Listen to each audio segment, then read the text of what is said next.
દિવસથી તો એવું ને એવું જ વાતાવરણ રહ્યું છે કે આમ એકદમ વાદળા આવે પછી એકદમ તડકો કાઢે. તો તમારે ત્યાં વરસાદ પડ્યો કે નહીં કોમેન્ટ કરીને જરૂરથી કહેજો. અહીંયા તો 2 દિવસ વરસાદ આવ્યો પછી બંધ થઈ ગયો છે. બીજું કંઈ લેવાનું નહીં. હેલો, વેલકમ છે તમારું અમારા નવા બ્લોગમાં. તો અત્યારે વાગી ગયા છે બપોરના 12:30. ઘરનું બધું જ કામ પતી ગયું છે. હવે ખાલી બસ જમવાનું બની ગયું છે, ખાલી જમવાનું બાકી છે. તો હવે એના પપ્પા આવશે એટલે અમે જમી લઈશું. તો જીને મૈત્રી જો અહીંયા છે, આજે એને રજા છે બકરીદની. કાલથી રેગ્યુલર સ્કૂલ ચાલુ થઈ જશે. આમ તો 2 દિવસ જ્યારે સ્કૂલ ચાલુ રહી ત્યારે 12 થી 3:45નો ટાઈમ હતો અને હવે કાલથી રેગ્યુલર ટાઈમ થઈ જશે. બપોરે 11:30 જશે અને સાંજે 4:45 જેવી આવશે વિર્યા ઘરે. 5 કલાકની સ્કૂલ છે.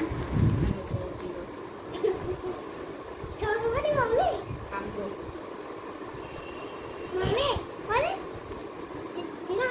તો બસ જો હવે બધું ઘરનું કામ પતી ગયું છે.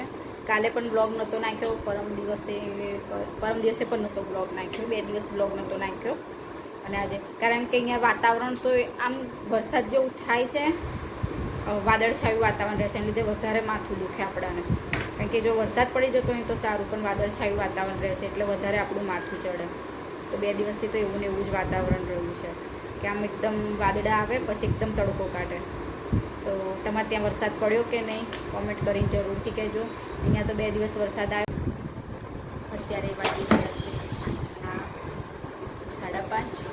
તો બસ અત્યારે અમે ઉઠ્યા છીએ. ઉઠી ગયા હતા ક્યારના, પણ બસ આપણે જમે ચાલુ કરીશું. મારી વાત ઉડાવી દીધું. તો અત્યારે અમે જઈએ છીએ મૈત્રીના સ્કૂલના કપડાં લેવા માટે. એના પપ્પા નીચે આવીને ઊભા છીએ, તો ફટાફટ અમે નીચે ઉતરીએ નહીં તો પાછા બૂમ પાડશે. અહીંથી મારી મોટી લઈ જઈએ કારણ કે ઊભી રહે 2 મિનિટ ઊભી રહે. કારણ કે પપ્પા હમણાં ગેરેજ છે ને બંધ કરીને આવ્યા છે, અમને પાછું જવાનું છે કામ ઉપર. તો ફટાફટ જઈએ નીચે ઉતરીએ નહીં તો પાછા ગરમ થઈ જશે મારો. ત્યારે હવે અમે લિફ્ટમાં બેસી ગયા છે અને પપ્પા નીચે જ ઊભા છે. તો ફટાફટ તમે જઈએ નીચે.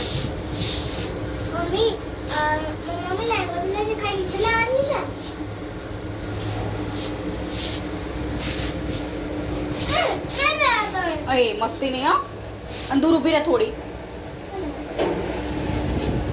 આયા તા આપા મૈત્રી સ્કૂલ ડ્રેસ લેવાઈ ગયો બરોબર ને? બીજું કંઈ લેવાનું નહીં. પેલે આ જો સાંજનું માર્કેટ કેવું ભરાય છે.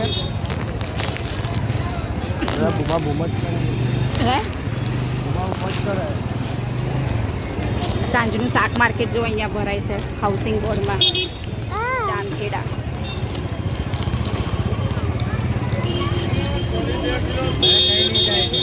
એ પેલા એ બેન હતા ને. તો મૈત્રીને સ્કૂલ ડ્રેસ લઈને ઘરે આવી ગયા છીએ અને જો વેફર લાવ્યા તો બંને વેફર ખાઈ તમને. રિમોટ લાવી એ ધોવો પડશે આજે, હમણાં હું ધોઈ કાઢ લઈ.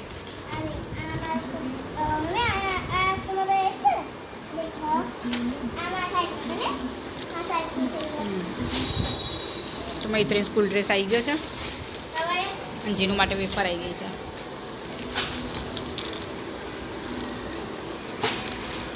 અત્યારે બસ વેફર ખાઈએ છે. તો આજનો બ્લોગ એન્ડ અહીંયા કરીશું. તો ત્યાં સુધી બધાને ગુડ નાઇટ, જય માતાજી. વિડીયોને લાઈક એન્ડ શેર કરજો, ચેનલને સબસ્ક્રાઈબ કરજો. કાલે મળીશું ફરીથી નવા ફ્રેશ બ્લોગમાં.